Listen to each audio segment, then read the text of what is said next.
Have you ever just stopped and wondered if our schools are missing something? Something fundamental.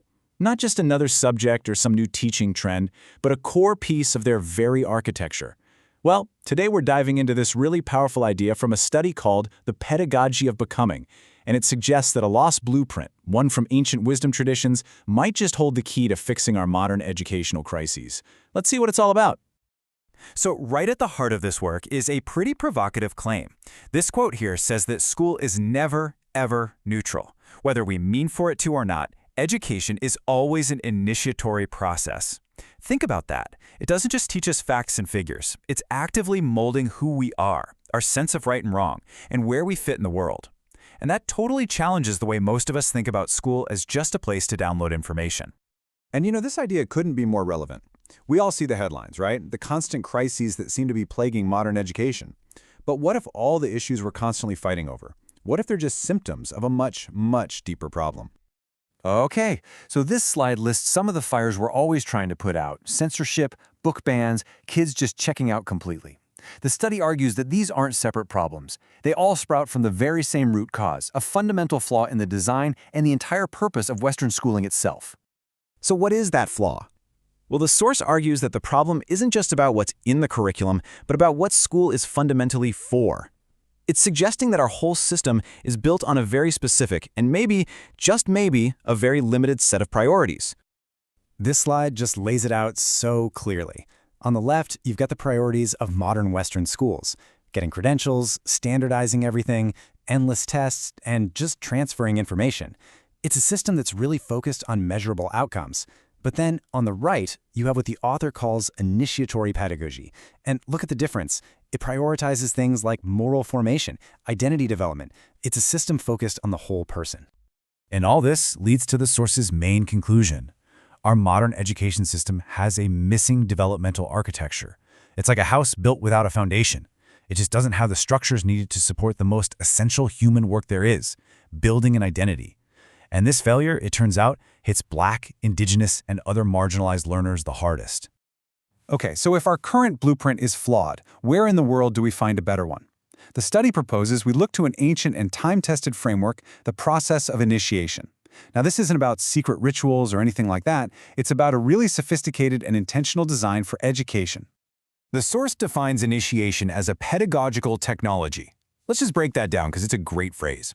It's a structured, step-by-step process. It's guided by elders or mentors, and it's morally scaffolded, meaning it's specifically designed to support the journey of figuring out who you are, all within a community. It's education with a really deep sense of purpose. And listen, this is not some new idea. Not at all. This slide traces its legacy all the way back from the mystery schools of ancient Kemet, or Egypt, through the African diaspora, where Black fraternal orders were basically parallel universities, all the way to today's efforts to recover this indigenous wisdom for our own classrooms. So what does this actually look like in practice? The source points to 4 core principles. First up, sequenced learning, giving students structured developmental stages for growth. Second, symbolic instruction, using the power of stories and metaphors to create meaning that really sticks. Third is elder-guided transformation, this powerful idea that real mentorship is absolutely essential for growth. And finally, communal witness, which recognizes that growing up isn't a solo journey. It has to be supported and celebrated by the whole community. This all sounds really powerful in theory, right? But the big question is, how does it actually translate to a modern classroom? Well, the study gives us some pretty compelling real-world examples. See, the author of this study isn't just an academic. As a Black and Indigenous scholar who's gone through multiple initiatory traditions himself, he brings this unique, hands-on perspective. And he actually applied these very principles in his own bilingual ESL classrooms, working with immigrant, refugee, and other historically marginalized students. And the impact? It was pretty significant. The early results are really compelling. When these principles were brought into the classroom, student participation shot up, more kids stuck with the course, and behavioral referrals, they went way down. But crucially, the students themselves reported feeling more confident in who they were and in their own stories. This whole approach seems to be meeting needs that our conventional models just completely overlook. So, this brings us to the ultimate goal here. This isn't just about a new teaching strategy, it's about fundamentally rethinking the entire purpose of education. Shifting from a model that's all about knowing stuff to a model that's all about becoming someone. And just to be super clear, the goal is not to go and recreate ancient secret societies in our schools.